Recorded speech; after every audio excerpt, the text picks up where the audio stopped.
Do I need to go ask her what this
Oh, yeah.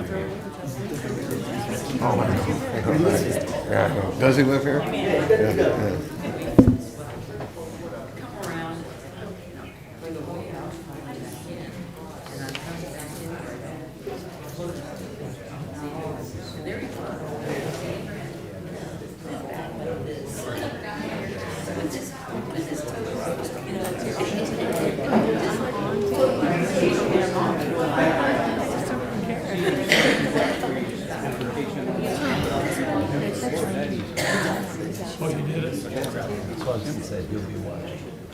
He's streaming.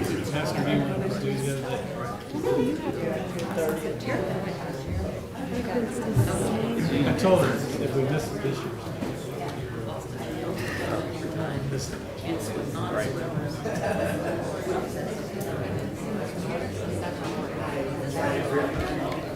Longest minute in the world. There we go. I want to welcome everyone to the St. Charles County Council meeting of Monday, June the 10th. We will begin the meeting with a moment of silence, and then we will commence with the Pledge of Allegiance, which I will lead. Please stand.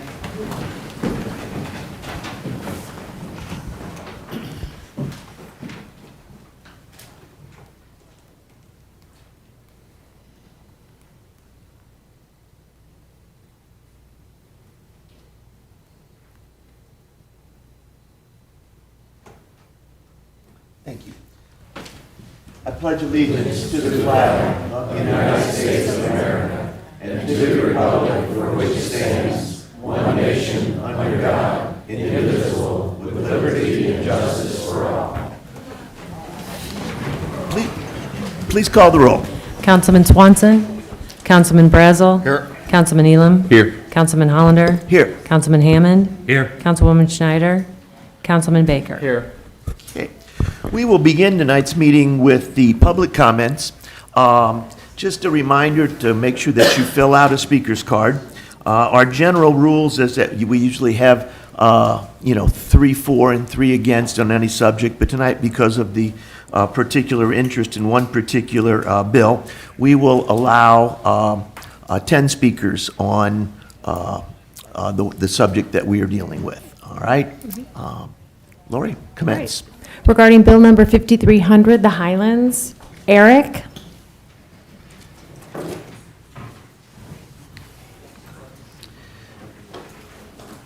Just a reminder, folks, yes, you're fine. Just I'm sorry. to Eric. This one was Eric Heman. Okay. Sorry. Thank you. Yeah, just a reminder, and I know some of you folks were here last year, and the things were a little bit different there because we had CUP, and this is just a regular rezoning, so we will have a three-minute time limit. Commence. Hi, my name's Eric Hoyman. I live at 9007 Highway DD. I just wanted to voice anything other information you need. No, you Let's start. Okay. I just wanted to voice my opposition to the Highlands, just because in general, I think you guys should adopt some kind of plan. I know everybody's talking 3 acres. I've only moved out here for about 10 years or so. But I think if you want to keep it rural, I can't say that word, rural looking, that, and you can pick a number. I personally would do like 1 acre and make it I don't care about the aggregate houses, because aggregate it might be only 1 house per acre, but if you put 6 on 1 acre, that's still way too crowded as far as I'm concerned. If you want to keep it looking a little bit that way, which is why I think people move out here. I know the sewer makes it a little better. You don't have to have 3 acres or anything, but, and it could be a different limit, but I would say like 1 acre still makes it look kind of spread out, not so clustered as everything else is. I know last meeting at the zoning, when they were talking about coming up with a compromise, I thought that would be a pretty good compromise. I know this one has fewer houses, but it still has way too many in certain parts. So that's my opinion. Thank you, sir. John Coonsey.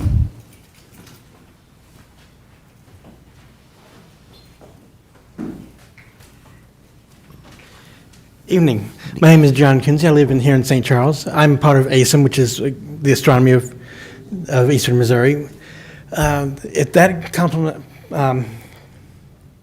subdivision goes in, With the problem with the lights, with it being at the natural flyway through there, will mess with the birds, plus also ruin our site for the astronomy, with blocking out enough. We already have enough problems with light pollution from Chesterfield and the surrounding communities at long range. And we're basically, that's losing something of the best important thing that we need to teach kids. Is It's right across stars. the street, though. It's across the street. Yeah, but still. Yeah, no, I'm helping you. Yeah. Thank you. It's been a long weekend. But still, with that amount of houses, you still got all that light pollution. Not to mention the cars. And we know how kids love to drive their cars at high speeds up and down roads. We don't need that. Out there, the roads are tricky enough as it is when we have our big events. Like the Oktoberfest, not Oktoberfest. The big telescope event we recently did. They had people, and then the Northern Lights, they had the park wide open. And people were parking on both sides of the street. So it was literally hard to get through with down each side. But putting in a subdivision will increase traffic 10, 20-fold on that road. So it's going to make it hard enough, it would make it even harder for us. Thank you. Thank you. Helen Proctor? Helen Proctor, 2. Helen Proctor, 2, number 2, Chabanel Drive. Okay. A lot of 2s in there. I know you've heard from me before. I'm trying to bring some different points. First of all, the one that I think is the most important of all is don't vote based on fear. I keep hearing that all the time. Fear of annexation, fear of O'Fallon, fear, fear, fear. Vote on what your constituents, us, are telling you is so important to all of us who live here. Please vote for what is right for us who live here around all of this. Secondly, don't let the last piece of land to be sold ruin it for all of those who put their hearts and souls into their homes. That's what this is going to do. We're here. We've done this. We all follow the rules. These people are coming in, the builders are trying to do this and get as much money as they can out of it, and you know that's true. And I know my uncle, and the name is Bromelsick, he saw it and did it right. He said, let's keep this the way it should be. This is not the way that it should be. Also, here's a thought. If you have to do this awful thing, instead of putting the big lots by DD, trying to say, oh, look what we did, we're not stupid, we see this. Put the little lots towards DD. Who cares if we see them? Put the big lots towards the back and protect bush wildlife. Let that be the buffer. Don't put these little lots towards bush, ruining everything for everybody and the wildlife.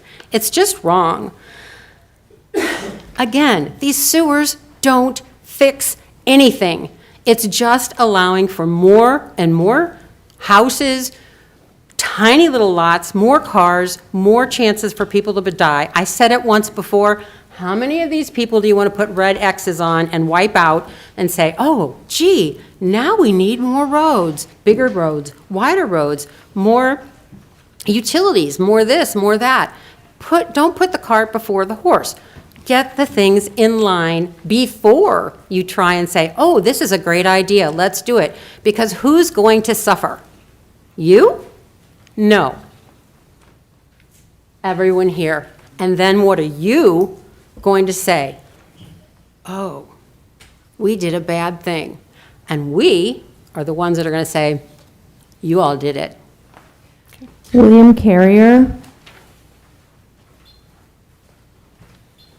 Good evening, Council. Bill Carrier, 4310 Diana Lane, Wentzville, 63385. The St. Charles County Charter establishes a government that is just and responsible to the people. Recently, some council members stated they favored the Highlands as they believe that it has less adverse impact than the development proposed in 2023 and creates a block against future O'Fallon annexation along Highway DD. However, when this misinformation is corrected, I believe approving the Highlands is not consistent with your duty to be just and responsible to the people. First, the Highlands is very inconsistent with current land use in our community. 3-acre lots comprise 100% of the properties within 1,000 feet of the development and 77% of the properties within 2,000 feet of it. The aggregate density of our existing community is only 0.12 homes per acre. The aggregate density of the Highlands is 0.88 homes per acre, or 6 times worse. How can this density increase be considered just? Second, it does not appear St. Charles County government has conducted a financial impact analysis to assess the Highlands ratio of property tax base to county service cost. When one analyzes it in a manner like that used by the city of O'Fallon, and we have done this, the Highlands results in a yearly financial loss to the St. Charles County. How can a financial loss be considered as responsible to the people? Third, the Highlands proposal will transfer 30 acres to O'Fallon. Though some believe the Highlands will block against future annexation, our consultations with real estate and municipal law attorneys concluded no such block exists as a matter of law. Until the development's management transfers to the Highlands HOA, Lombardo can easily attempt a voluntary annexation. Litigation, which we're prepared to do, is the only effective response to Lombardo's additional 150 acres that's planned to be annexed to O'Fallon. How can the council's erroneous block strategy be considered responsible to the people? Your constituents deserve to know how any of you can ignore these concerns and vote to approve this development. The impact of this unbalanced design is easy to understand. The Deerbergs get paid, Lombardo Homes gets paid, Jeff Kolb gets paid, Duckett Creek gets paid, and so on. However, the community bears the cost of local school overcrowding, the cost of reduced traffic safety, the cost of the destruction of the rural nature of our community. The truly egregious aspect of Lombardo's assault on our community is that they know how to be successful in building the high-value, large-lot developments that would integrate well into our community. They simply choose not to for the sake of increased profits. Thank you. Thank you. Tim Pickering.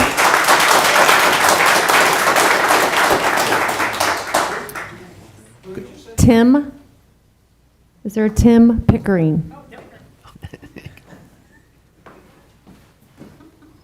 Apologies, hard of hearing, too many years in EMS. My name's Tim Pickering. I live at 3948 Indian Ridge Lane in Defiance, which is 4.8 miles from Schweed Road. I transit Double D on a daily basis, and I truly feel that myself, my wife, and folks that I know take our lives in our hands today traveling on Double D with quarry trucks, increased traffic moving in and out towards New Melly, and the specter of a new development that you folks are considering today makes me quiver. Coming down what we call Cricket Hill with quarry trucks is going to get nothing but more and more dangerous.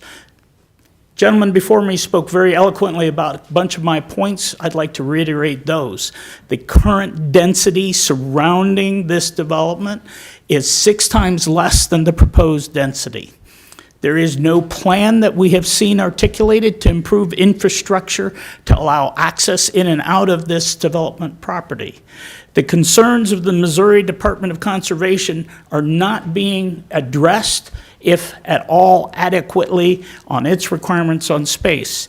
No one has spoken about the fact that the soil analysis of the property itself does not permit adequate building of basements. My house was 100 yards from our tornado 4 weeks ago. This development area will be subject to severe weather, and if there are no basements, where are these folks going to go to survive severe weather? We can talk about schools. Schools today are overcrowded. Kids are eating shifts for lunch.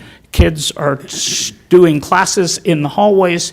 What are we going to do to increase schools? I know that St. Charles County in itself has taken the position that infrastructure development comes after the construction of housing development. That puts the cart in front of the horse, folks. We need to figure out how to deal with roads, infrastructure, crowding of schools, and the overall danger to the community at large when the community has been developed around 0.12 houses per acre in density. I oppose any approval of this plan. I call on you folks to very clearly understand that voluntary annexation is actually mandatory annexation for constructors like Lombardo in order to get adequate density to support their profit margins. Thank you.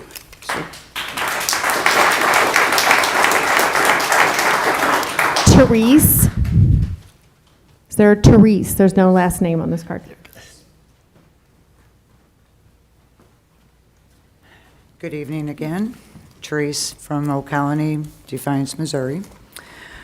Okay, I was thinking about taking a different approach to this evening to bring out different aspects of this letter that you all received from the Planning and Zoning Committee. And I want to take these words, and I looked up the definition of the words to what they mean to this letter that everybody received in your committee, and how they're not being established to what the definition is. For one, agricultural district with floodway. Okay, floodway is a channel of the river or a stream at the adjacent land that must remain free from obstruction. Okay, with that in mind, they were talking about how the green space, when that's going to be left over from this development, will be green space and will be open. Until the next time the lawyer was asked a question, what are you going to do with that, where are the pumps going to go? Where the pumps are going to go in the green space, which should not be built on by the floodway. And then the floodway fringe is what the land outside of the floodway or at below the base flood elevation that stores water but does not convey, which means it's stabilized, it's there, it's sitting water. The low-density residential that's in this letter means low density, having a low concentration, a situation where there is a small number of concentration of something, indication, few objects or individuals spread out over a large area of land. And the rural residential that's in this letter to you means non-farm, single-family residential development located outside of urban centers on larger lot size that can be serviced by on-site water, wastewater, infrastructure, or piped water. Also, rural residential meaning is rural residential structure does not go beyond a certain threshold as determined as a particular budget meeting. The threshold acts as the utmost reduction amount of residential property. Also, with respect to those lands located outside of the lots that are being thought about for rural residential building.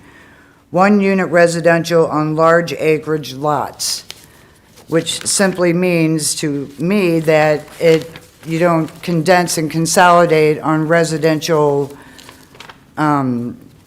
rural residential. It's supposed to stay rural as you build it, which means more nature and green space to be. Inaccuracies of the last meeting that we had at the Planning and Zoning from the lawyer. He was stating that the new bush wildlife, just give me one more. I'm sorry, ma'am, Stating- we can't do that. Okay, I'm sorry. Jim Bentley.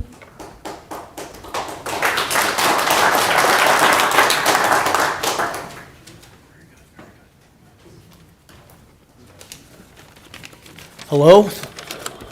Appreciate everybody being here. My name's Jim Bentley. My wife and I built our dream home off of Highway D about 32 years ago. Bought the property about 34 years ago.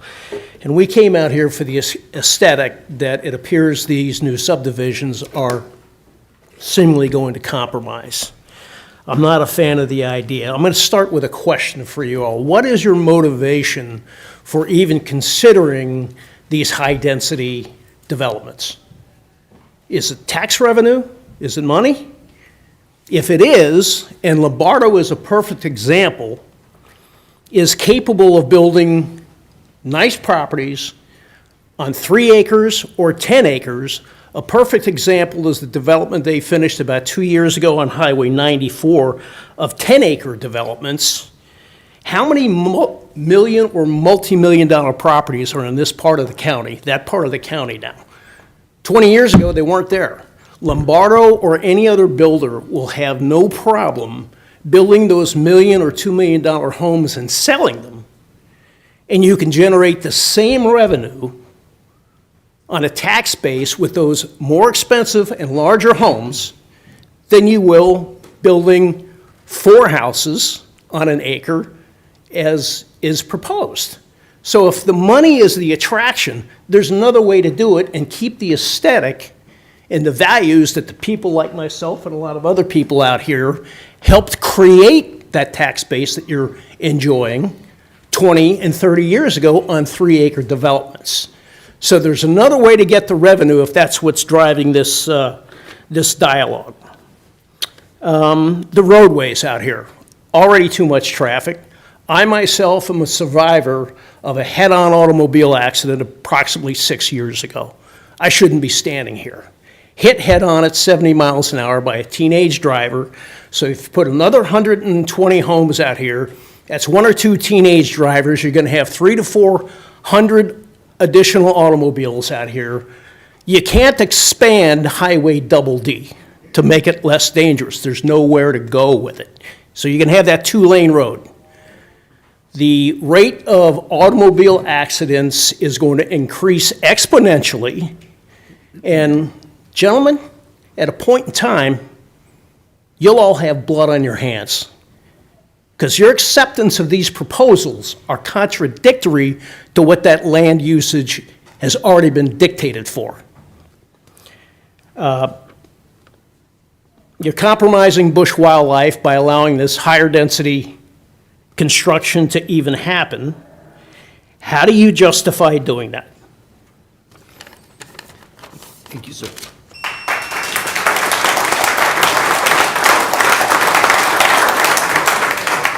Eric Fields.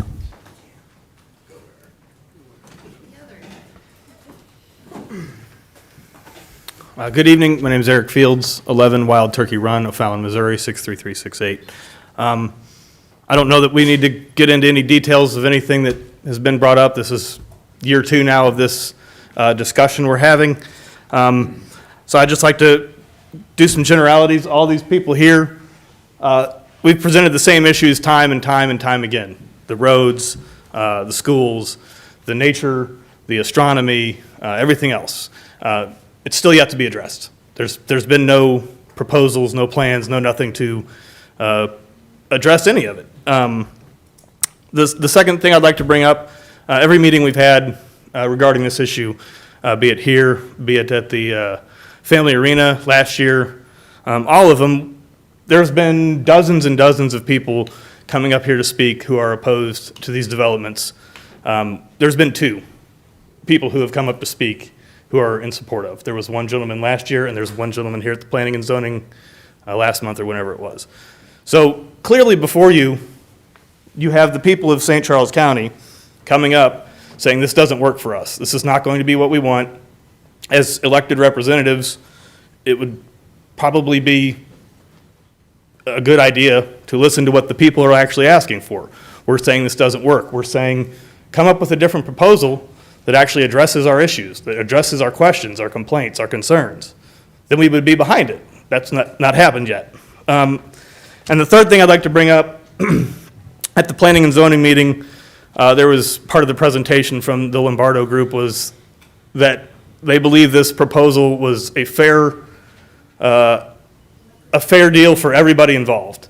The bottom line is the people and everybody that owns homes and property and land and whatnot surrounding this area, we're not on the same footing as a builder who wants to move in and build whatever they want. That's not how this works. We're there. We own the land, we own the property, we work the land, we drive the roads. We're not on the same level as Lombardo. Lombardo is going to have to either match what we do or somehow improve the area to be considered, an even playing field. The people have enough concerns and issues that aren't being addressed. That should be the key thing here. And any attempt to approve this plan, move this plan down the line, is just ignoring all the concerns of the people here. Thank you.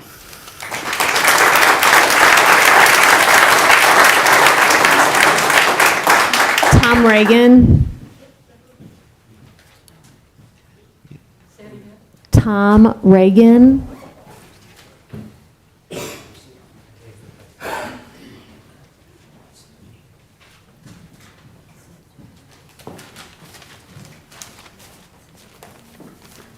Hi, I'm Tom Reagan. I live at 306 Quail Hollow Drive. First, if you listen to your constituents, you would not need the police officers. Love those guys, but they don't work for free.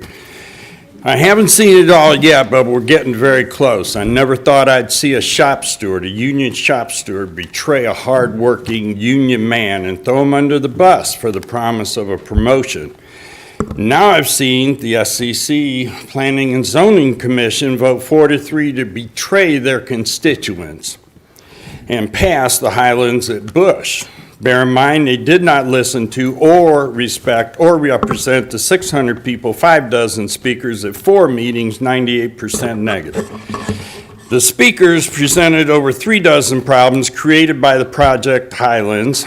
Lombardo is going to make $40 million and leave us in the Missouri Conservation, Bush Wildlife dozens of costly problems. At Bush, Dardine Creek will be severely impacted by silt. That's that orange clay soil. Flooding of Dardine Creek, meandering water, especially at the base of the levee, the dam at Lake 33, the largest lake at Bush, that's going to be expensive to repair. You don't want saturation at the base of a dam. The alarming fact is not one Planning and Zoning Commission member or council member has ever made a positive statement about this project. Not one. We still don't know the value, what it's going to bring to us other than grief and taxes. The best they could come up with, Tim Baker, well, it's not as bad as tall trees, you should take it. Or pertaining to tall trees, Tim Baker, you should take the deal. Fallon will annex it and it will be worse. This project belongs on Highway N, west of Hopewell Road, not on DD, not on DD. What you're creating is a gigantic Pruitt I-goat. That's where way too many people inhabit way too small of a piece of land, and you get a bunch of social problems. Look at Highway K, Highway N, especially west of Summers Road, Bryan Road, way too much traffic, and we're still building. If you don't see this problem coming, you're not smart enough to fix it.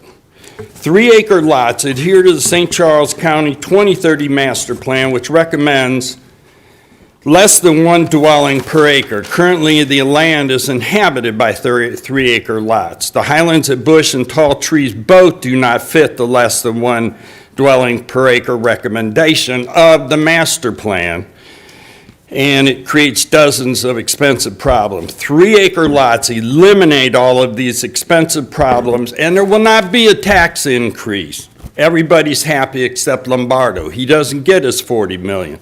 Also, a smelly sewage lift station upwind of Fox Haven and all the other people in that area will not be necessary. Tim, you're partly right. Sewage lift stations up north of Fallon have a completely different odor than the sewage lift stations south. Sewage lift stations north have a bunch of industry that dilutes the mixture. Down south, there's nothing but sewage. I rest my case. Nettie?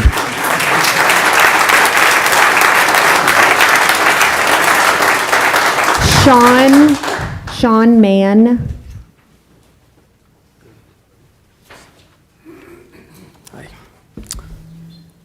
My name's Sean Mann. I live at 3809 Rooster Ridge Lane. So, council members, I've grown up in this county since 1986. So I've been here almost 40 years. Grew up out in Defiance. I love this county. You guys have done a lot of great things for this county, but this is something you need to really look at Bush Highlands and reconsider. I'll share with this map with all of you afterwards, and it's pretty clear why this doesn't fit where it's being presented to fit. Beyond that, your decision is going to impact this county for the next 100 to 150 years. There's no go-backs on this. I think you've seen a lot of familiar faces tonight. You've seen a lot of new faces. I don't like being here. I have a 4-year-old son at home. I take away time every, almost waking hour to combat this because I know how devastating this will be for the rural communities on D and Highway Double D. I do have a question for you all here, though, and I just want to raise a hand. Do you consider yourselves fiscally conservative representatives? I think you do. And if you really look at the financials of what's being presented at the Highlands and Bush Wildlife, outside of the density, outside of everything else, it'll be a leech on St. Charles County. You can't pay for the roads, you can't pay for all the emergency support, you can't pay for all the utilities that need to go in without being a leech on the county. If you're fiscally conservative alone, you should say no. The only thing that rationally works is private roads with sewers on 3-acre lots. That's what works out here from a fiscal standpoint. I think the rest of the county needs to know, Tim knows a little bit about it, but the rest of the county really needs to understand, or the county council needs to understand the plan for this sewer lift that's gonna go in a lot of this green space. There's gonna be a massive sewer lift next over to those cricket fields that I think you all need to see the plan and understand what that really looks like. Beyond that, just consider there's going to be, Lombardo's going after O'Fallon after this to present 300 homes even on the north side from Summers Road to Deer Road. We're putting the cart before the horse saying, oh, let's do 120 homes down here. Well, there's 300 more coming up the road. Highway Double D is going to be very dangerous. Last few items, don't let fear, drive your guys' decision in this. Citizens for Smart Growth in St. Charles County stands ready and willing and will litigate against O'Fallon annexation, and we would love to meet with Rory O'Sullivan here with our lawyer to go ahead and speak on that matter further. Thank you, sir.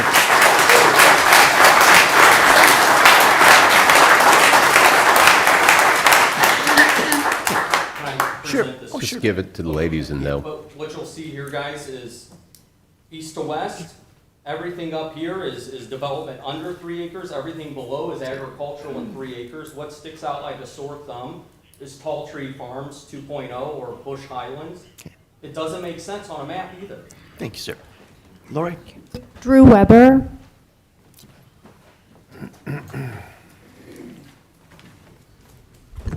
Good evening, members of the council. My name's Drew Weber with Hamilton Weber Law Firm, St. Charles County resident and representative of Lombardo Homes. I'm here to talk about the Highlands and Bush Wildlife like the other residents before me. I think it'd be helpful for you all to know what's happened in the past year because I think there are some misconceptions. We know about the tall tree development from last year, right? And so in the intervening time frame, Lombardo Homes has taken a lot of efforts to meet with all the stakeholders, to meet with the Citizens for Smart Growth in St. Charles County, to meet with St. Charles County officials, to meet with officials from Duckett Creek, and most recently the Astronomy Club for Eastern Missouri. I may have gotten the name wrong, but the Astronomy Club, the Missouri Department of Conservation we met with last week, and we're told by the St. Louis representative that other developers don't give him as much information as we gave him, that those comments that the Department of Conservation provided were their general comments for any subdivision that comes next to any conservation land, that he had no objections and no further comments.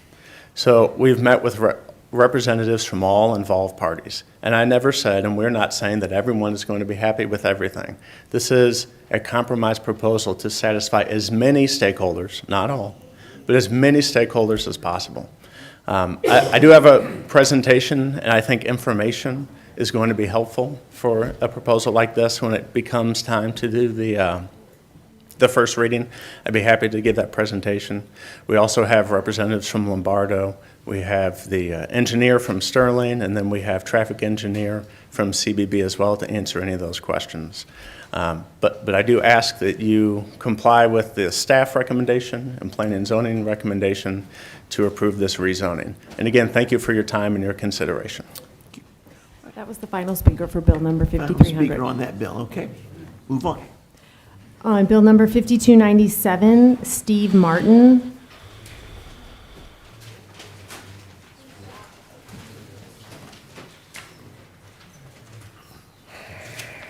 Good evening, council members. I promise to be short. We appeared before you previously. This is in reference to a fully developed property along a fully developed street. It's just that this one particular lot that we're asking for rezoning has a different agricultural zoning than the property on each side of it, creates a different setback requirement, and therefore they can't line their fences up or anything the same as the homes on each side of them. Planning and zoning looked at this and recommended it. Staff has recommended it. I know you voted on it last time. We gave you some photos and some information. I'm just here to answer a question if you might have any. Thank you. We appreciate your vote. Thank you. Karen McKean on the McClay Library closure.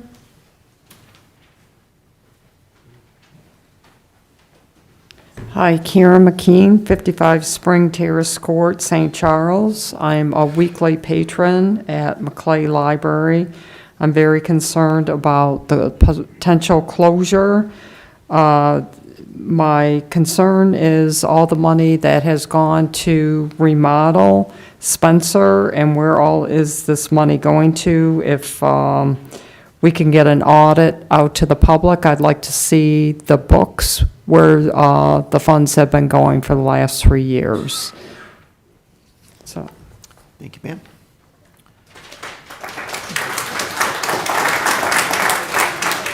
Sharon Kumnick, Libraries.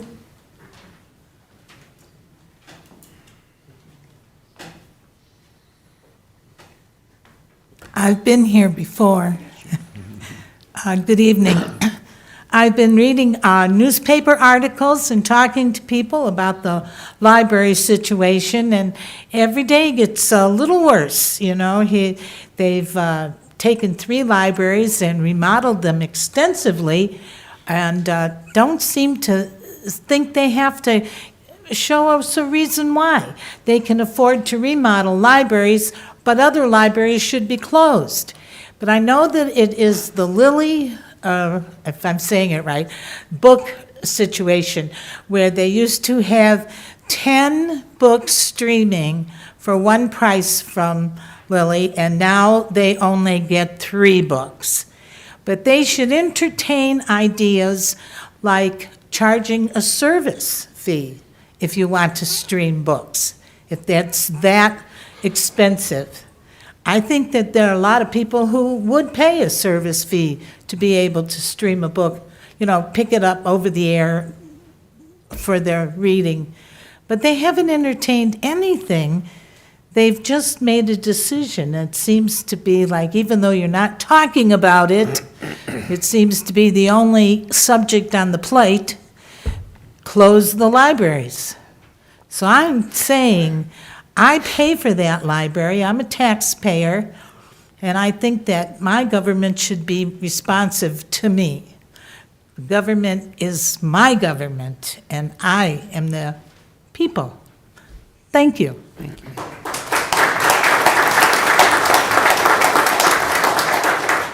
Andy McCain regarding Celebrate Community Week.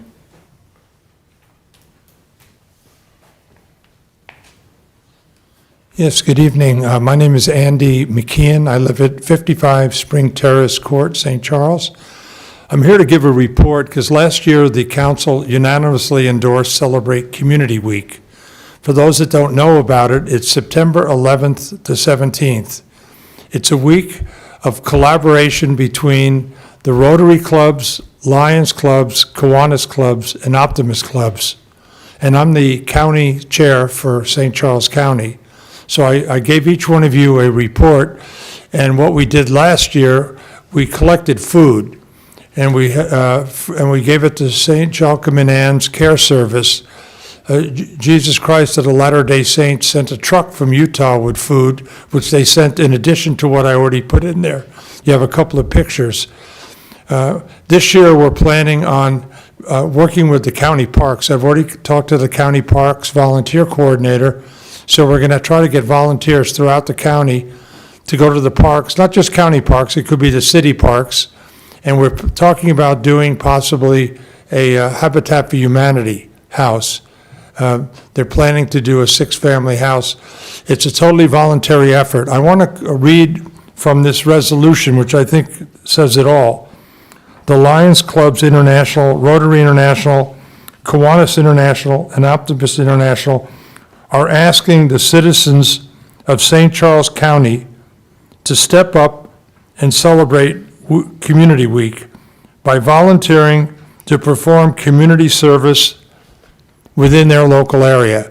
It's not just service club people, it's all of us. We're all Americans, we the people. We have enough polarization going on in our country. I think this is a great effort and this is a worldwide effort. Rotary's in over 200 countries, Lions in over 200 countries. This is presented at our international conventions. I'm going later this month to the Kiwanis International Convention in Denver. So the goal is, how are you going to have peace on this world? We're all fighting each other. We even see now that people are not happy with what's going on, but they're able to speak out here. What better way to move forward in our county, in our country, than to collaborate for common good by doing community service and humanitarian service? It doesn't have to be with Rotary or Lions or Kiwanis and Optimists. Anyone in this room, any one of you and anyone behind me can do some good deed, a kind deed for someone in your life. Just so you know, I was a Peace Corps volunteer for 5 years in Africa. And I've been in countries all over the world that don't have the blessings that we have as Americans. We are so blessed. And as you know, as Americans, we're blessed because we can give back. What a better way to give of yourself by volunteering. It's been the best thing I've ever done in my life. It's given me joy in my life. And I'm sure anyone in here that's ever volunteered can know it's better to give than to receive. So thank you very much for your support. And we hope to do another Celebrate Community Week, September 11th to 17th. Thank you, sir.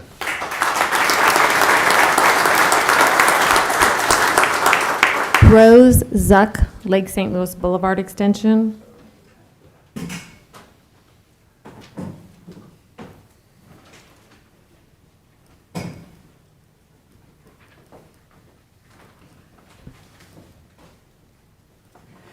I know I've talked about this before, and I have my trusty. Something I always have problems with.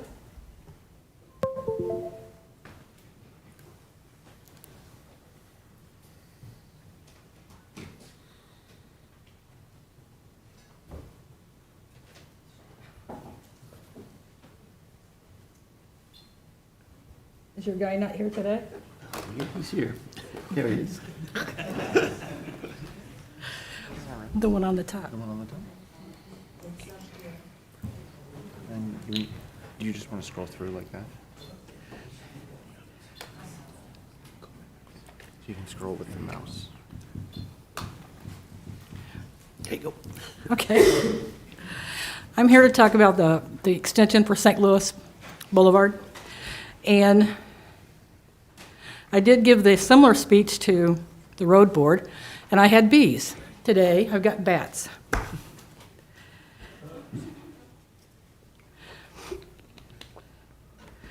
This information is an excerpt from the COE, the Corps of Engineers, that I got information from my FOIA request. That they say that there's archaeological things at the bottom of the hill at Lynette, Dyer Road, and DD.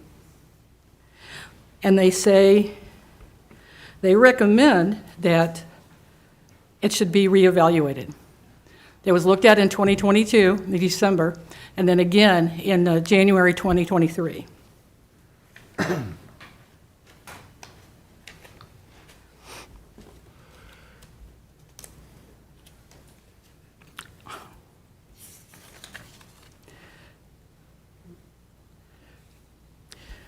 These are the animals in that area. off of Preston Woods Trail, all the way down to Dyer Road.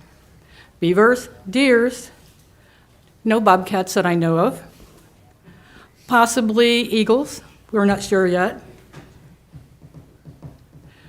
This shows you actually the bottom of the Lake St. Louis Boulevard extension. And everything in there is things that the Corps of Engineer and the studies found. African places, the Midden, which is a dumping place for that community back in the 1700s or earlier. The Corps sent out 30 letters to Indian tribes. They got 3 responses. And it was, if you run into a problem or find a body, we will want you to stop so we can take care of it. So I guess they want to wait till everything gets destroyed. So here is what the biological analysis was from Jane. That, gosh, we got 4 bats that are endangered.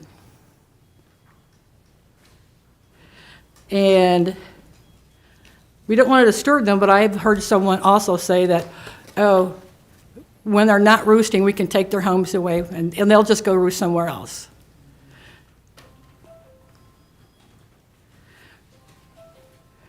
So if you look at this is actually the bottom half of, I'm sliding through fast, because I want you to see this. This is the property that belongs to Preston Woods. Thank you, ma'am. I think we got you 3 minutes. I will send you, I forgot to send this to you guys. That's fine. That'd be a good idea. Judy Bateman, St. Charles County Youth Advisory Board.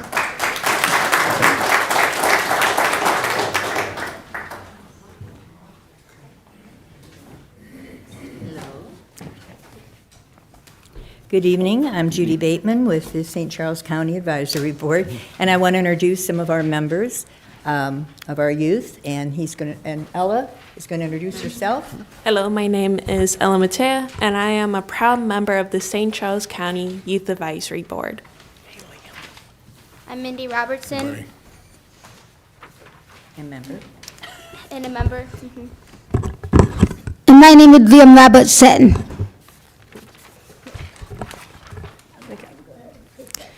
I am proud to announce that the St. Charles County Youth Advisory Board will be hosting some free time, and you want to learn a little bit more about your candidates, please come by. Thank you for letting us speak tonight. Thank you for what you do.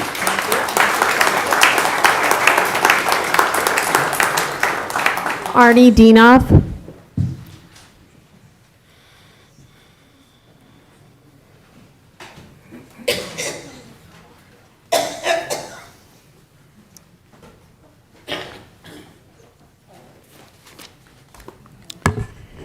Good evening, members of the County Council. My name is Arnie C. A.C. Dienoff, County Public Advocate, running for United States Congress in August.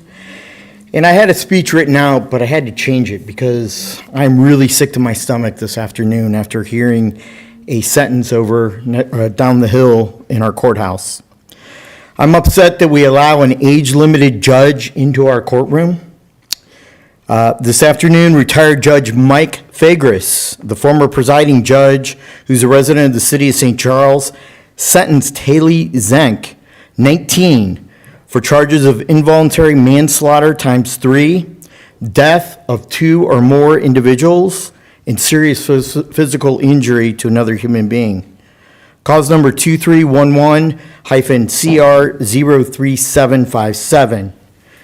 This happened in Lincoln County, where she killed 3 other teens and badly injured a 4th, including the granddaughter of a retired St. Charles County police officer and a current sheriff's deputy in our courthouse.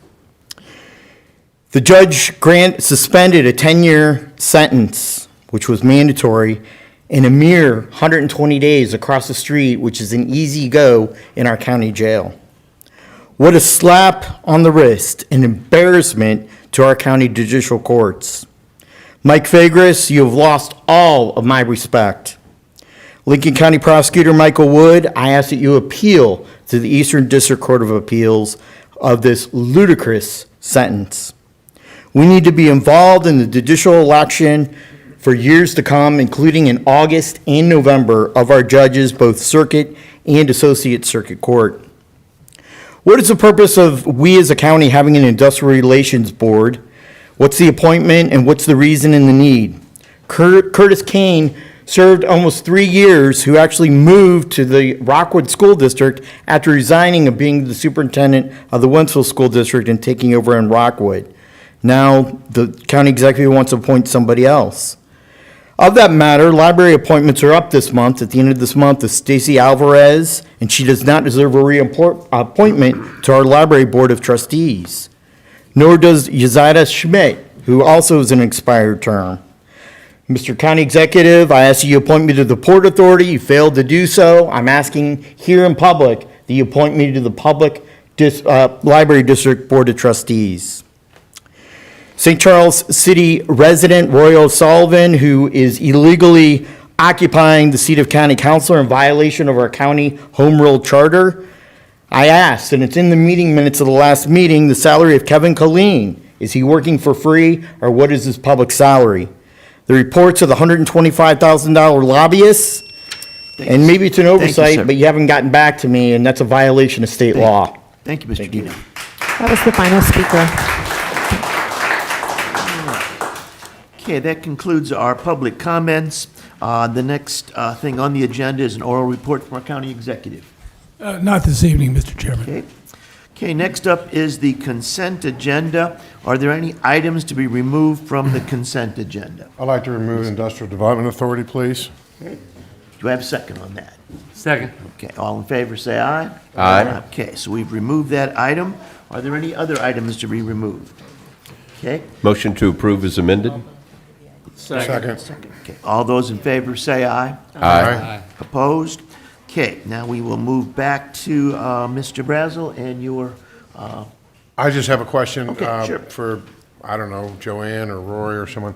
On the Industrial Development Authority, I'm not really sure what that is, if that's Tri-County or what that is, but does that require residential, for them to live in St. Charles County? Residents or to work. Or to work. Okay, And the IDA is the people who approve the industrial development bonds, but being on the IDA means you're also a member of the EDC. okay, So they not only would do the bonds, which is only an occasional thing, but they go to the monthly meetings of the EDC as well. okay, that's all. I'm fine. all right. Motion to approve, or motion to whatever. Do I have a Second. second? Okay, all those in favor, say aye. Aye. Okay, all right. That concludes the agenda item on the consent agenda. We move on to bills for final passage, beginning with bill number 5297. Bill number 5297, an ordinance amending the zoning district map of the County of St. Charles, Missouri by rezoning land from A Agricultural District to R1E Single Family Residential District per application RZ 24-02. Any questions or comments on 5297? Seeing none, let's please call the roll.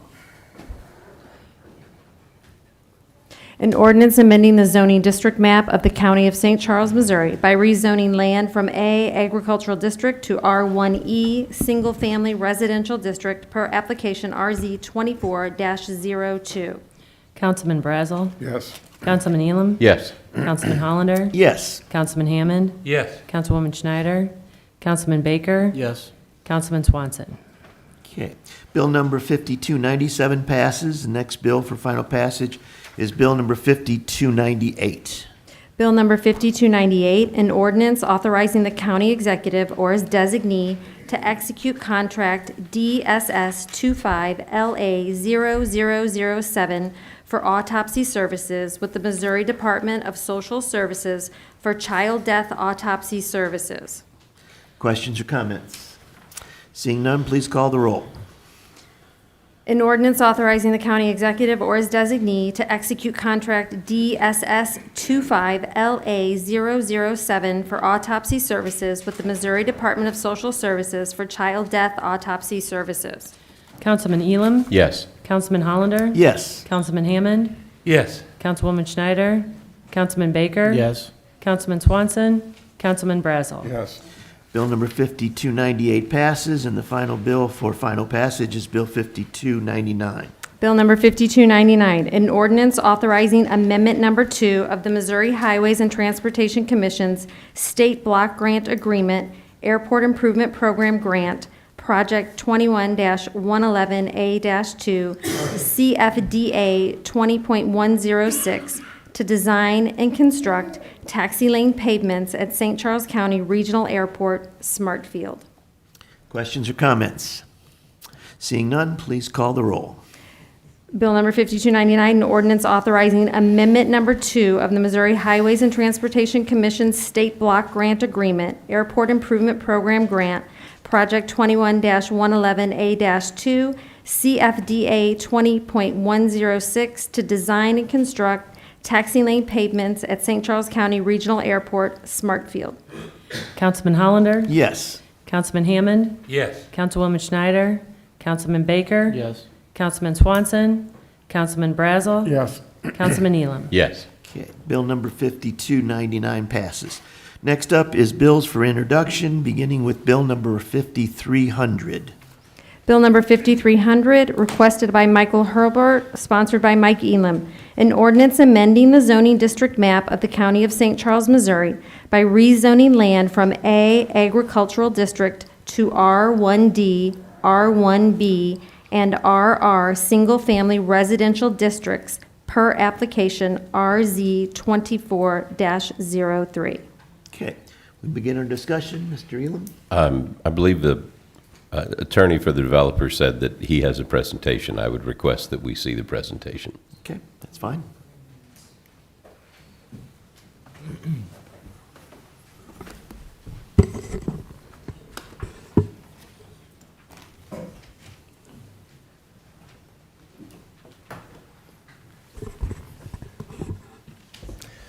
Thank you, council members.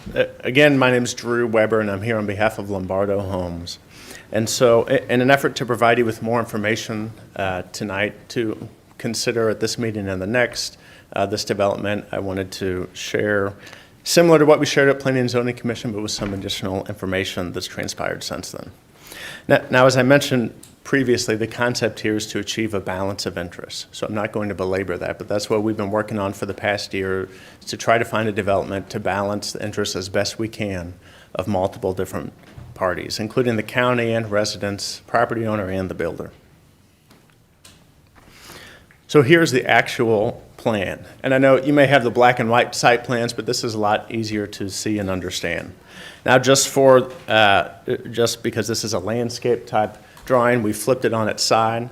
So Highway DD, which is on the west of the property, that's there at the top of your screen. And then Bush Wildlife, which is the east, that's there at the bottom. So this parcel is approximately 136.92 acres, and we're proposing 120 lots.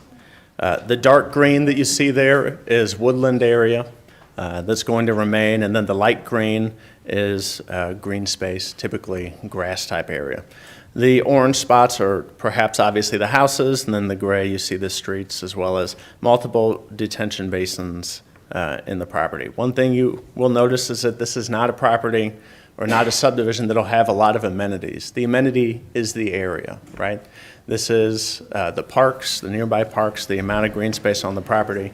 That's the amenity. So you won't have basketball courts with floodlights to impact the astronomy. Folks, please. Okay. Go ahead, continue. We're preserving as much of the green open space as possible. This site gives you an idea, one, of the relative size of this site as compared to the nearby parks.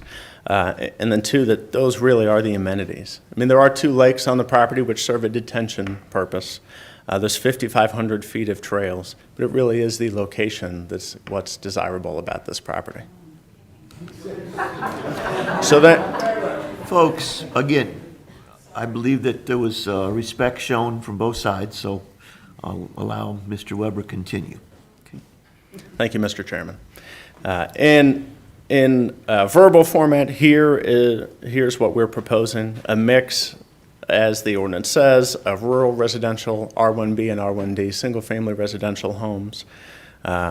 The area of common ground is going to be 62.85 acres. That's almost 46%. And most of that's going to be untouched, right? The vast majority of that is going to be woodland that is there right now and that's remaining on the property. Then you also have your detention basins and trails. That makes up the remainder of the common ground. But almost half the site is going to be common ground. And then the density, 0.88 lots per acre, or if you flip that around, an average of 1.14 acres per lot.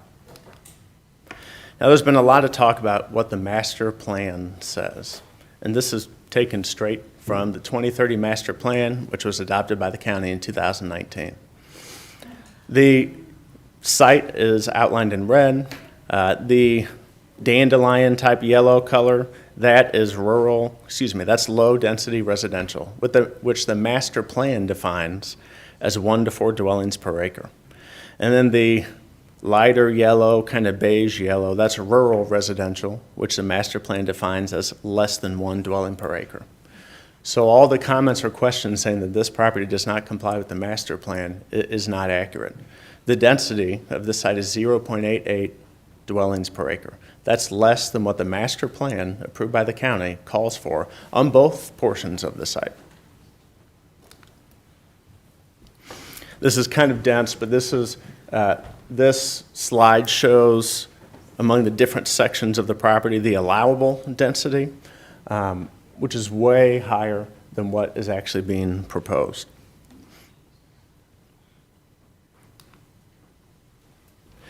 And then here's a comparison, I think. If you take what the master plan shows, there on the right, those dots represent different homes. And that's the allowable density under the master plan. Obviously, if you did that, you would level the property, you would wipe out all the trees, it would be a flat property in normal 10,000 square foot lots. But what we're proposing is on the left, which is obviously much less dense, 120 lots. And if you compare that to last year, there were 204 lots proposed for this area last year, and we're at 120 now. As you can see by comparison on the south or bottom parts of each side, last year there was a detention basin and then a lot of the smaller 10 to 12,000 square foot lots on the south.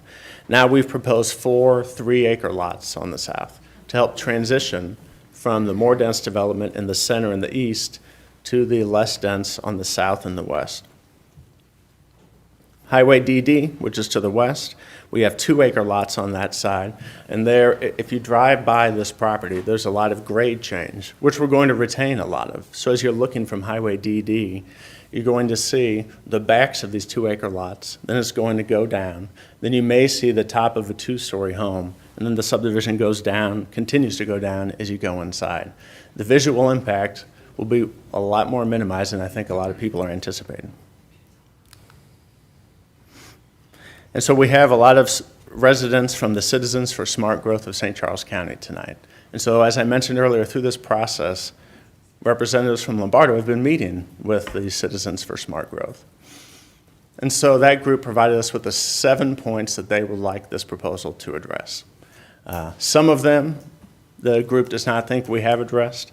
Some, unequivocally, we have, and then others, we think we've made a good faith effort to meet those. So I'm going to go through each of all of them. One is topography preservation, that the neighborhood design should retain as much of the existing topography as possible, avoiding the typical flattening of landscapes seen in dense developments. Well, we talked about that previously, that if we followed the allowable density on the master plan on the northern portion of this property, you would flatten it all out. Well, we're retaining basically the whole northern portion as wooded area. The existing tree canopy is 67.8 acres, and we're retaining almost 78% of that. And the area of common ground, as I mentioned, is 62.85 acres. And then the roadways are going to be constructed along natural ridges to try and preserve as much of the natural topography as currently exists. Concern number 2 is minimum lot size. There was a request that there not be any minimum lots any lots less than 10,890 square feet. and the 3-acre lots on the southern part of what was in the Tall Tree property. Now, I know the residents here want more 3-acre lots than what's proposed, but what we've proposed is a transition, right? The no lots are less than 10,890 square feet, and the smaller ones are in the middle or on the eastern side of the property. And then as you go further south and west, that's where you transition to the bigger lots adjacent to some of the 3-acre homes that we've heard about tonight. I grouped concerns 3 and 4 together because I think there's some relation. Concern number 3, establish tree and frontage barriers along Highway DD at a minimum distance of 100 feet from the existing road. And then 100-foot buffers and maintain the existing tree line intact along the borders of existing neighborhoods of Foxwood Estates, Wild Turkey Run, as well as Bush Wildlife Conservation Area.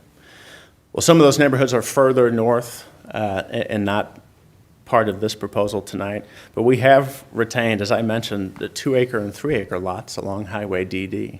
So there's more than 100 feet that's going to be between any residence and Highway DD. There's a small tree line on the east side of the property between Bush Wildlife and this property, and we're going to retain that. And then basically the whole northern part of the property is tree line that'll be retained.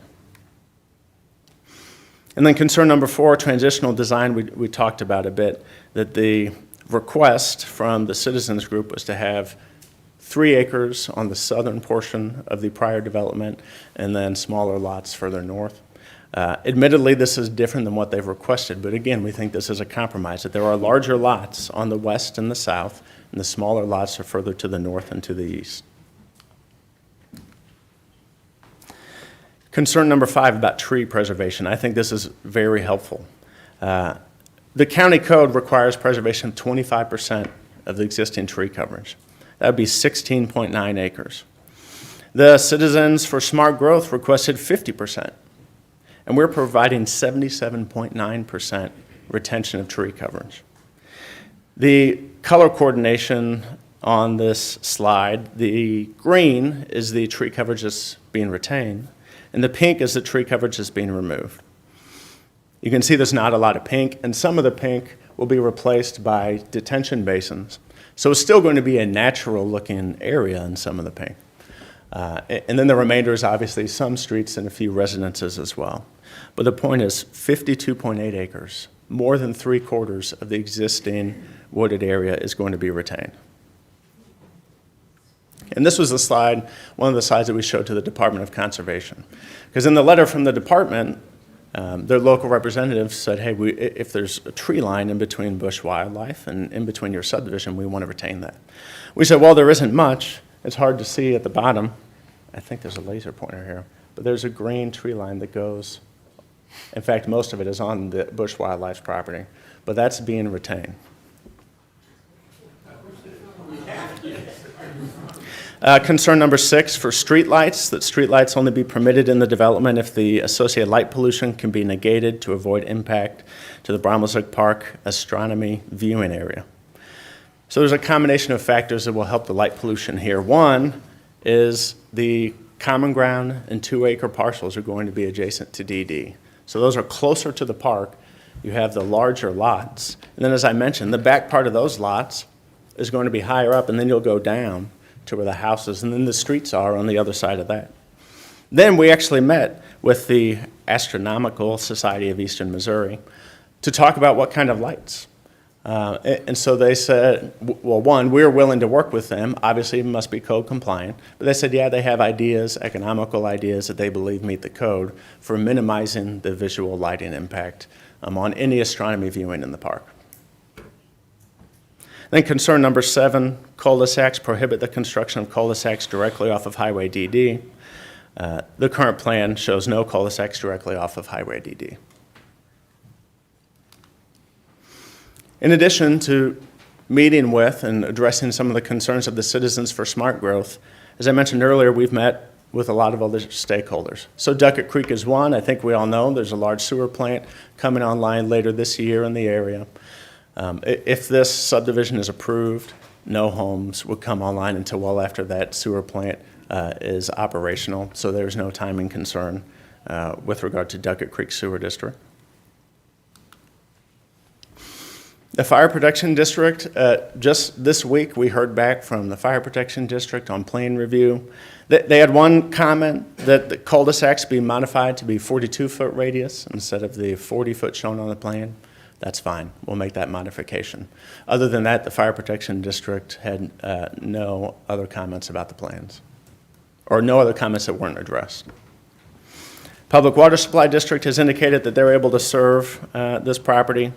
I mentioned we spoke with the Missouri Department of Conservation and answered their questions, and, quote, no additional concerns were raised. And then the Astronomical Society of Eastern Missouri, I mentioned that as well, that they are going to help with our efforts to mitigate light spillover. There were questions about floodway and floodplain. The blue shows the floodway and floodplain. You can see there's not a whole lot on the site. It's basically all to the north. No homes are even close to the floodway, but there will be a lift station up near that area, and at least in the floodplain area, and that'll meet all requirements of Duckett Creek and the county for construction of that lift station.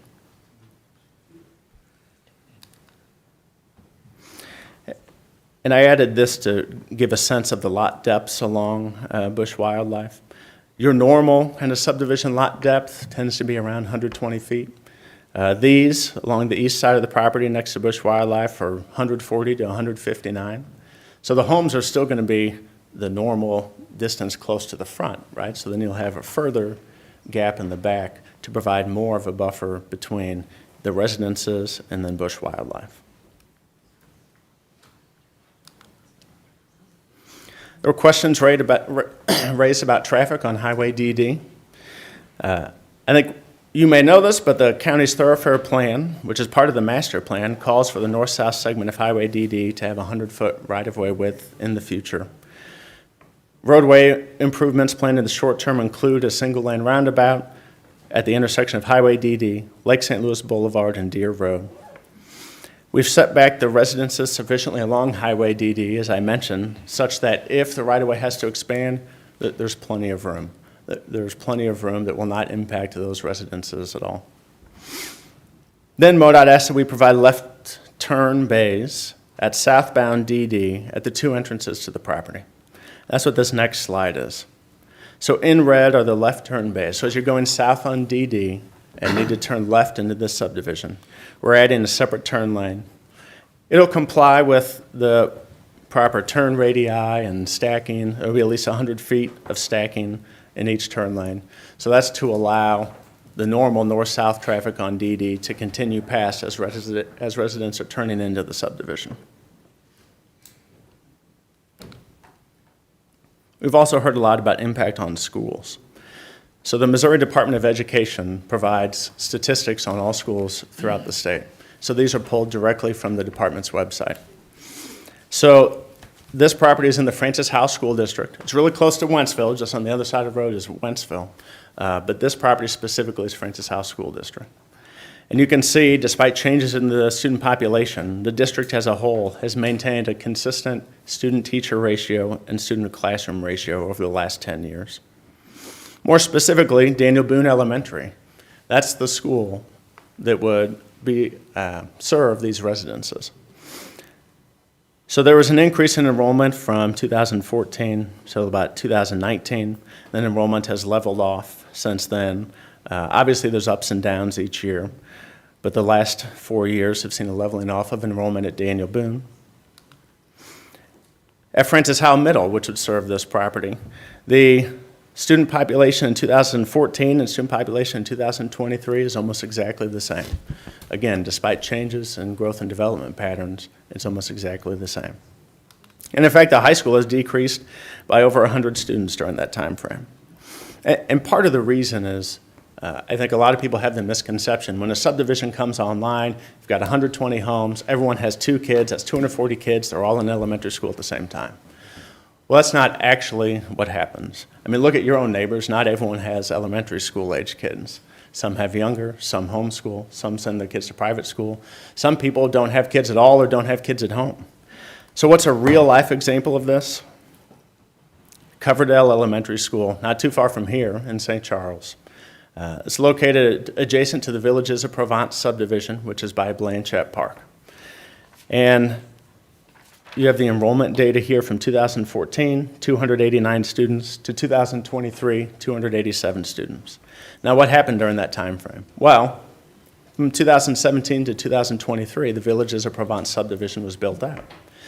That's 280 plus residences. Now, a lot of those are villas, but there's still significantly more single-family residences in that subdivision than what we are proposing.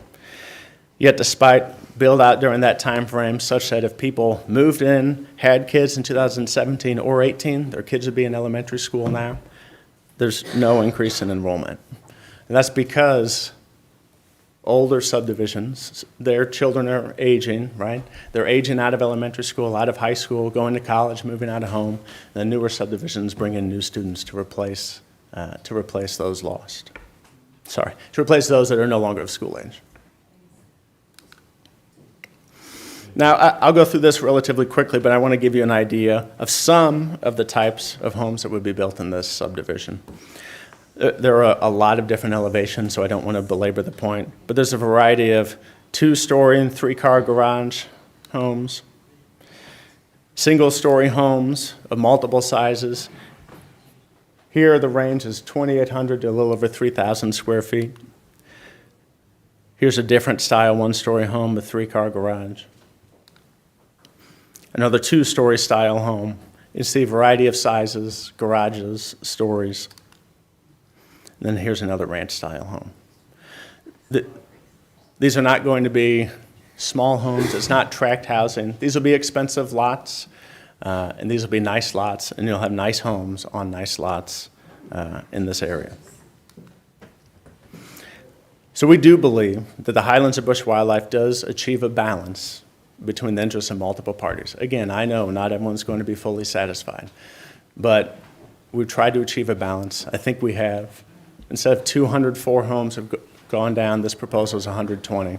And so we ask for your approval, support the staff's recommendation, Planning and Zoning Commission's recommendation.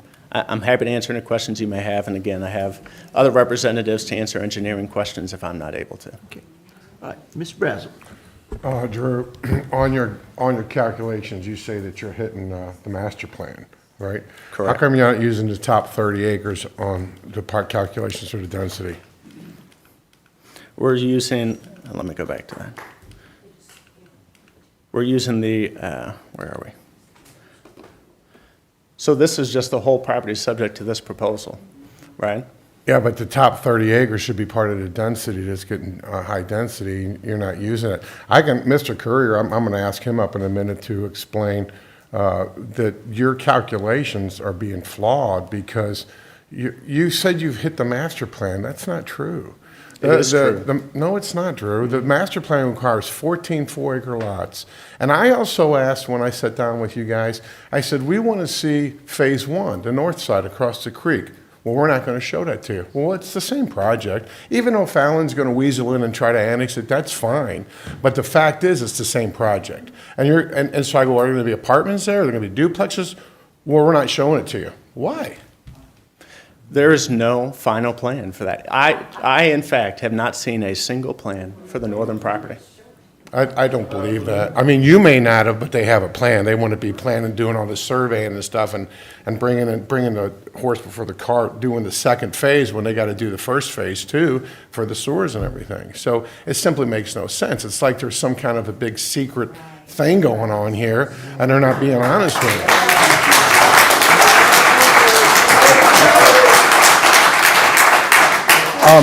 Kerry, I got a couple more questions, but I'm done with Drew. Go ahead, if Mike or whatever. We'll call you back up if we have other. All right. Thank you, Mr. Chairman. Okay, Mr. Brazel. I just want to make a couple points, and I am going to ask Bill and Sean maybe to come up and present what they were. I went over this with them, and I did meet with Lombardo, and I do appreciate to a degree of coming back from 240 homes to 120, but they keep using the words that this is a good compromise. We don't have to compromise. I mean,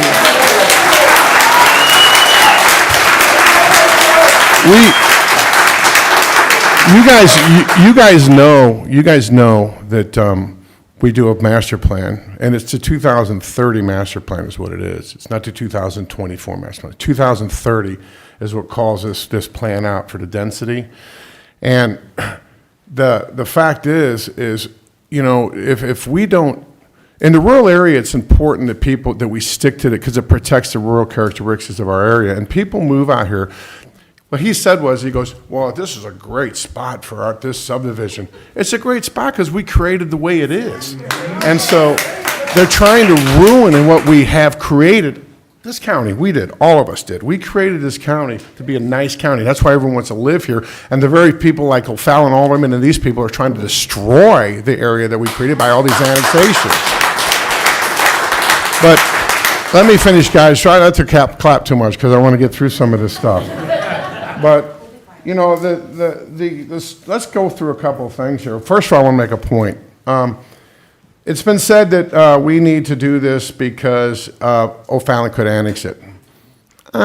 Maybe, maybe not, but I do feel confident that the people with Citizens Smart Growth are pretty smart guys, and they raised over 6 figures for money to defend this case. The county should be defending it as well. If, in fact, we turn it down and O'Fallon tries to annex it, they should defend it as well.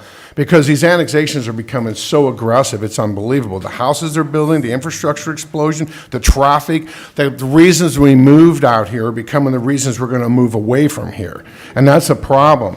The state law, and this is important to know, it's 0712 and 0714. There's only 4 counties in the state of Missouri that have the annexation law so easy, and St. Charles County is one of those counties where they changed the law 10, 12 years ago, not really sure how long ago it was, for good or for bad. I don't know why I don't know why they changed the law, make it easier to annex. But it's really easy to annex into our community. You know, Fallon and Winsville, they annex all these farms, the amount of houses they're building, and it is a zero-sum game. It is income distribution from one subdivision to the other. We're just pushing money around. The gentleman that was talking about income taxes or property taxes, it's a loser. It's a zero loser, okay? And our schools are full. Our roads are terrible. Highway 40 is a traffic jam every day. And so it's time to say, you know, enough is enough with all these apartments and all this high-density housing. So if Lombardo said, and they've been gentlemen about some of the meetings we had, and I give them that, but they say, well, you know what, the family that owns the ground, they're wanting, I think, $78,000 an acre or something like that. Well, you know what, you don't zone around what the person selling the land for. That's not how it works. The cost of the land goes to what the zoning is. So if they can't afford building 3-acre lots, then too damn bad. You can't afford it. We're not doing it, you know? I mean, so what I hope you folks are willing to do, and I've talked to this with Bill and Sean and the Citizens for Smart Growth, if in fact this council turns this down, which I hope they do, there will be a battle. And the challenge is that we're told that, you know, if O'Fallon does annex it and we don't take the fight to him and we lose, then it opens a gateway down DD for all this high-density housing and all this stuff. But I feel confident that the legal strategies are the right ones to be put in place, that we will win. And it's time that we challenge some of these annexations because they're just too damn aggressive and they're ruining our community. Now, Terry, go ahead, I'm sorry. Yeah, one comment about the annexation, obviously that came up last year, and how easy it is. To my knowledge, I don't believe there was any bills introduced into the legislature this past session that addressed. There was not. Now, to me, that's a failure of our representatives in Jefferson City, because we all expressed that last year, and nothing was even mentioned. That was not even brought up. There was no bills even introduced on the annexation problem. And I mentioned Rory and Joanne. They did work on legislation, so we did do that. They did it. They put a legislation together. We gave it to Richard West. We gave it to our legislators, and he said, "Oh, I'll take it to the committee. I'll take it to committee." It didn't even get out of committee, and all it required was it was just drafted just for St. Charles County. So it would have just only been the St. Charles County, you know, by a river, Mississippi River, bordered by a Missouri River. The only county would have fit is our county. Legislators couldn't get it done. which is disgusting. But, so that's the legislators in St. Charles County, all of them. And our lobbyists, well, I don't know if they helped at all, but. One more, Terry. I wanted to ask Bill and Sean a minute just to explain the master plan and the density. Bill Kerr, you want to come up, and Sean or whoever? Explain it the way you guys explained it to me. Yeah, so real quick, we were encouraged going back several months ago when Lombardo actually agreed to meet with us and see if we could come up with a design that worked. And until those negotiations broke down, and they certainly did break down, there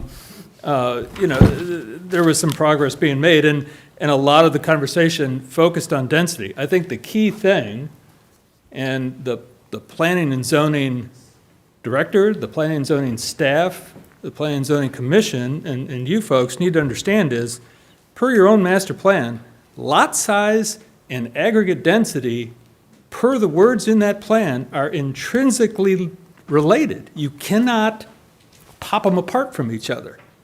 They go together. And so that's a key thing, and if you also look at how the master plan distributes that zoning, they distribute it by parcel.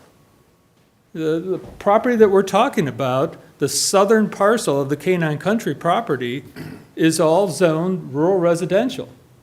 It doesn't say, oh, you get to kind of wash this into an aggregate density thing. It says, no, it's zoned rural residential by parcel. And yet, they would have you believe that, man, as long as you hit your numbers at some high level, at the 40,000-foot level, life is good. And it just doesn't work that way if you read the master plan as it's, if you understand the master plan as it's written. Again, the analysis, if you want to play the aggregate density game, you have to take into account how the land is being used around this area. And as I stated in my remarks, it's currently 0.12 homes per acre. 0.88 homes per acre doesn't integrate. It just simply doesn't integrate. So the way and then finally, at the Planning and Zoning meeting back on May 15th, Planning and Zoning staff did not brief to any degree the fact that Lombardo is proposing to split off the northern 30 acres of the northern parcel of K9 Country and make that part of their O'Fallon development. That was not briefed at any level of detail, and then it was put to a vote. I actually stood up in the meeting after the vote and explained to the commission what they had just voted on. And so it just gets back to details. Folks, I spent 35 years as an engineer basically reviewing detailed designs and authorizing flight testing of aerospace vehicles, and I made damn sure, because people's lives were involved, that the damn thing was going to fly at a detailed level. And you folks are actually given the same duty and responsibility. You've got the law, the guidance, you've got the information, you've got to understand that at a very, very detailed level, because guess what? People's lives are affected. Thank you, sir. Okay. Joe, anything else? No, I was just going to say, just briefly, Sean, on the density and the master plan issues. But then, I think he covered it, but if you got anything to add. Just a few points here, it was covered on two sides. Just two things I want to call out. Because your constituents are here, we're showing up all the time. The group has led a remonstrance effort, and there's a remonstrance now in opposition, so I hope you do hear that. And the second piece I would just love that we really haven't seen, where is the fiscal analysis of this development? Is it net pro for the county, or is it a net drag? If that hasn't been done, due diligence hasn't been done on this project. Do we do a fiscal analysis on any development? No. Well, interesting story, though, on that post subdivision at the Post Farm on Highway N. Was it 400 homes or something like that? O'Fallon annexed that again from us and put in 400 homes. The staff recommended denial because they did an analysis and it was a loss of $366,000 a year to the city of O'Fallon, and they passed it anyway, cramming more homes in. That's one of how many subdivisions that we've done that, I mean, I've never heard of a fiscal analysis of it. Well, maybe we should consider it, I mean. Mr. Chairman. Folks, that's it. Okay. We'll move on now. Mr. Elam, go ahead. Could I inquire of Mr. Myers? Mr. Meyer.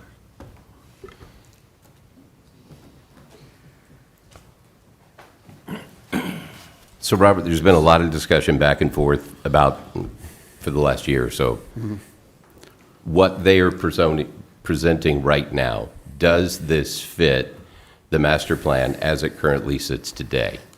Yes, and it meets it overall, but both tracks, or each track, I should say, as applied to this plat. The plat that was approved by the Planning and Zoning Commission recently, if you use that as the guide or basis, you count up the lots, you count up the acreage, both of those tracks meet either the 1 to 4 dwellings per acre or the less than 1 dwelling per acre. So yes, it does. So, follow-up question, if I may. Sure. So, other people have brought up the fact of, if you take out all the areas that they're not building, and they're not putting homes in, the common ground area that stays and the tree cover that stays, if you take that, people are reconfiguring and saying, it's actually this density on what they're building. Why do we, because generally, I've never seen it done that way. In the 11 years I've been here, we always take the entire plat that's there, or the entire piece of ground, and we figure it as a whole, not, we don't cut out the common ground areas. Right. Why do we do it that way?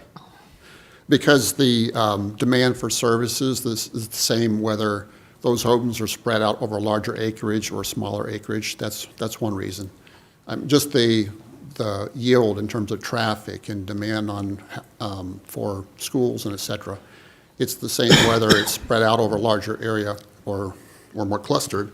But to go back to something we were talking about, even in that southern parcel, the rural residential category, this is from the master plan, it does have a page describing what the typical development would look like in the rural residential area. In the typical area, it does, is 3 acre lots, but you get down to the last paragraph, it says, landowners may develop large lot, single-family residential, rural residential, excuse me, or cluster development on smaller lots to conserve open space, views, and other natural features. The cluster development option promotes retention of open space and providing larger commercial, connected open space or agricultural lands that are conserved in perpetuity. With this option, a significant percent of the site should be conserved as open space within the cluster development. So that is not possible, that clustering, without sewer service. Within the rural residential area in the master plan, the vast majority of the time, there is no sewer service, so that clustering is not even possible. This is one of those opportunities where it is possible to do in order to preserve open space and the rural character, the trees, and also the buffer to Darden Creek as well. Okay, thank you. I was under the assumption at one time that when, sometimes we have these kinds of projects, that they factor in the floodplain. Well, this has no floodplain on it that I was, or very, very little. Yeah, very little, but, yes, okay, a very small percentage. The original one was much larger, okay? All right. Thank you, Robert. Sure. Thank you, Robert. Does anyone have any questions for Mr. Myers, Mr. Weber, anyone else? No. I was just going to ask Drew one more time, you guys are not going to present the north face to us, show us any kind of drawings or anything on how high density that's going to be? I mean, I heard you the first time, but I want to hear it a second time. There is no final plan, Councilman Brazel, for that northern portion. Really? Seriously. Is there a draft or rough plan? I've not seen a plan. Mike Faulkner has not seen a plan, and Steve Valentine has not seen a plan. Well, okay, but why? All right. Great. I have nothing. Yeah, I do have just one or two questions. I mean, one is, would be the average cost per home that we're talking about in this particular development? Obviously, it's going to differ from the quarter-acre lots to the 3-acre lots, but what would be the average? Yeah, so we're not totally sure yet. There's not going to be any for less than $500,000. They're all going to be upwards of $500,000. And the 3-acre lots, I mean, just the per square foot, or excuse me, per lineal foot frontage development costs on this site, because of the reduced homes, are going to far exceed a normal subdivision. So you're going to look at a lot of homes near $1 million and above $1 million. Okay. The second question would be addressing this pump station or lift station. And obviously, you've been in communication with Duckett Creek on this particular issue. Are any of their concerns, I mean, what is your response to their concerns about the lift station? Well, so we haven't got into detailed plans for the lift station yet. So we've had preliminary discussions, but it's not like the fire district where we've submitted the streets and they say, oh, it's got to be 42 feet. We don't have that level of detail yet for Duckett. I can call it Mike Faulkner. He may know a little more if you'd like, but we're just not at that level of plans yet. All right. Anyone else? Well, just a quick, so a lift station is not a sewage treatment plant, correct? Correct. So when the gentleman was talking about the smell, there is no smell that I know of a lift station. It's all contained. So it generally, a lift station is not a sewer plant. There's not open sewage at a lift station. That's Right. what yeah. Right. Yeah, I've had one next to my old house, and I never smelt it. Quick question. Mr. County Executive. Is the lift station necessary because the plant is upstream on Darden Creek? Yes, if we're going to go further down in these questions, I You're may gonna need be- to have Mike you're gonna be Faulkner, but. beneath the Yeah. treatment plant, so therefore you got to lift it up. Right, there's a lot of gradient down there. Okay. Any other questions? Thank you, Mr. Weber. All right, thank you, Mr. folks. Chairman. All right, just as a precursor here, this is the first reading. All right, 2 weeks from now, we will, give everyone an opportunity again to speak on it. By this time, we may have other questions, and then at that point, we would be voting on it. And as we mentioned earlier, there is a remonstrance, so it would require 5 of the 7 votes for passage. Okay, all right. All right, moving on to bill number 5301. Bill number 5301, requested by Chief Kurt Frizz, sponsored by Terry Hollander. An ordinance amending the 2024 budget adopted in ordinance 23-104 by appropriating revenues in excess of those estimated in the 2024 budget of the Capital Projects Fund in the amount of $1,300,000 for the St. Charles County Police Department Firearms Range Improvements Project. Questions or comments on this particular bill? Seeing none, we will move to tabled bills. Is there any question about removing tabled bills? Yes. Okay. All right. Questions and announcements or miscellaneous here? Motion to adjourn. Do I have a second? Second. We are adjourned. Thank you, folks, for your... Terry, we didn't vote on 5301. Did we vote on 5301? It's introduction. Oh, I'm losing my mind.